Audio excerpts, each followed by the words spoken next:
કચ્છના અંજારમાં મોડી રાત્રે કારમાં આગ લાગવાની ઘટના સામે આવી। ખેડોઈ પાસે અચાનક જ કારમાં આગ લાગી હતી। અચાનક ભીષણ આગથી નાસભાગ મચી જવા પામી।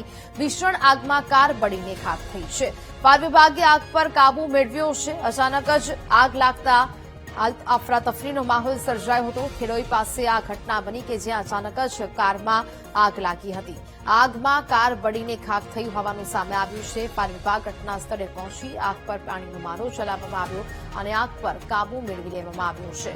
મોડી રાત્રે આ ઘટના બની હતી। કારમાં આગ લાગી હતી। કચ્છના અંજાર પર કારમાં આગ લાગી હોવાના દ્રશ્યો સામે આવ્યા। સંવાદદાતા અલ્પેશ ફોન લાઈન પર જોડાયા છે। અલ્પેશ, કચ્છના અંજારમાં મોડી રાત્રે કારમાં આગ લાગી હતી, શું વિગત? જી ચોક્કસથી વાત કરવામાં તો અંજારના ખેડોઈ નજીક મોડી રાત્રે કારમાં આગ લાગવાનો બનાવ સામે આવ્યો હતો। મોમાઈ હોટલ નજીક આ કારની અંદર આગ લાગતા દોડધામ મચી હતી।